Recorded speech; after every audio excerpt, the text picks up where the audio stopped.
So I wanted to wish everybody a happy Losar, Happy New Year. And I had an idea for something we could do for the new year, a new project. Actually, it's an old idea, but we haven't done it yet. And that is, when we come in the entryway and we always bow to Kuan Yin, we're bowing to compassion. And so I've always had the idea that it would be very nice to have in Chandra Kirti's supplement to Nagarjuna's treatise on the Middle Way, he begins by paying homage to compassion. Not to the Buddhas, not to the Bodhisattvas, but to compassion. And I thought it would be really beautiful if we can find somebody who does like English calligraphy to write the verse out and then put it in the entryway near Kuan Yin, so that when we bow, we remind ourselves that we're bowing to compassion and remind ourselves what the three kinds of compassion are. So that's the New Year's idea. Okay, now back to what I'm supposed to be talking about, which today is, because we've been talking about the 6 conditions that make afflictions arise. So we've talked about having the seeds or the predispositions of the afflictions. What else did we talk about? Contact with the object, inappropriate attention. Okay, and then last time we talked about the role of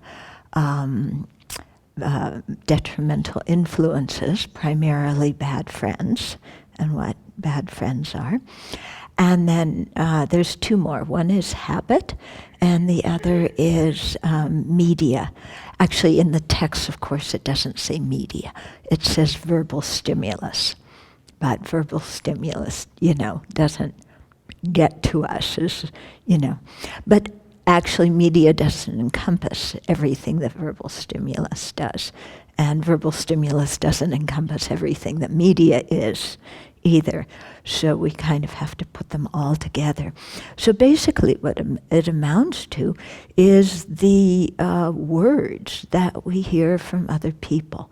So the words could be from the media, the words could be from our friends and family. Okay?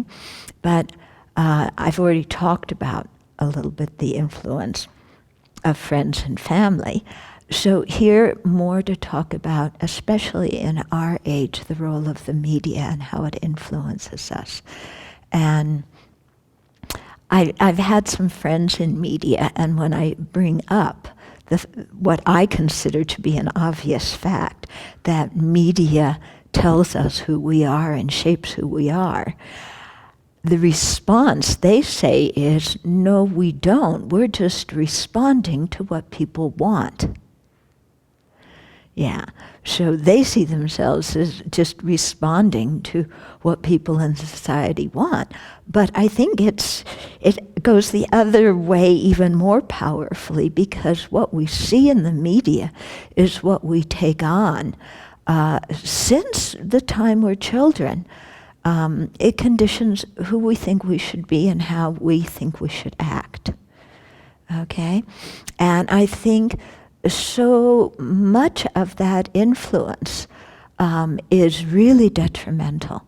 When we look, even starting with the cartoons we watch when we're children, the cartoons are violent. And we learn to laugh at one cartoon figure clobbering another one. Yeah, we don't see examples in the media of people helping each other. We see examples of people quarreling. Yeah, we see examples of people fighting. We don't see examples of how people reconcile after different difficulties by having genuine communication and working things out. Yeah, we don't see examples of cooperation or even compromise. Yeah, and so and this came to me very clearly when, this was already maybe 25 years ago. I was staying at someone's flat. This was when I was writing Open Heart, Clear Mind. And there were some children playing outside the flat, and they were playing divorce. Yeah? So, a bunch of 5, 6, 7-year-olds playing divorce. Now, where did they get that idea? Maybe their families were having divorce, but maybe through the media as well. And so what does that give them in terms of their thoughts about creating a family when they become old enough to have a family? Yeah, they've been practicing playing divorce before they even get married. Yeah? So I think this is quite detrimental to people. I think also the way media tells us how we should act as women and how we should act and look as men as well is very, very harmful. Because the figures that we see in the advertisements, all have these beautiful bodies.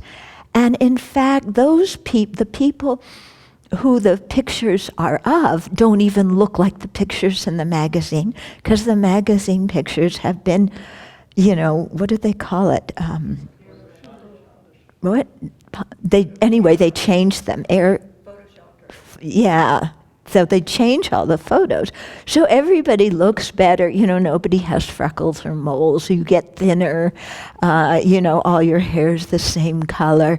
Everything like that. So the models don't even look like the pictures. And yet this is presented to us as how we should look. And I think this is so detrimental because I look at my own background, especially as a young teenager and all throughout teenage years, looking at those photos and reading the teenage girls' magazines and what that did to my mind and how much time I've had to spend deconditioning myself from what that taught me I should be and how I should act, which of course is not who I am. Because if I were like that, I wouldn't be sitting here. Would I be? And the same goes for men. You see the pictures in the magazines and you're taught you should look a certain way and act a certain way. And nobody's like that. Yeah? So then what it does is it develops an attitude inside of us that we aren't good enough because we don't look like the people in the ads. We don't look like the movie stars. We don't look like the sports heroes. Okay? So we have this feeling, I'm not good enough. And that's inculcated in us since the time we're very little, due in large part, I think, to the media. And this becomes a major obstacle to people's happiness and to Dharma practice. And it certainly is the cause of a lot of our afflictions. Because when we don't feel like we're good enough, it provokes our attachment to what we think we should look like, which makes us act in certain ways. It provokes anger and resentment. It provokes jealousy. It's basically a disaster for us in terms of our psychological well-being. Yeah? And so I think that responsible media, and this is really a big soapbox item for me, that I love to speak about, because responsible media has to show, examples of how to get along with people, how to forgive yourself, how to forgive others, how to cooperate, how to generate tolerance instead of just always negative, dwelling on everything, so that so that even our political situation now becomes the entertainment of who can yell and insult the other candidates more on a personal basis, and there's no discussion of real policy issues, which the nation really needs to have. But instead, it's just people calling each other names. And then the rest of us thinking, oh, isn't that cute? Isn't that funny?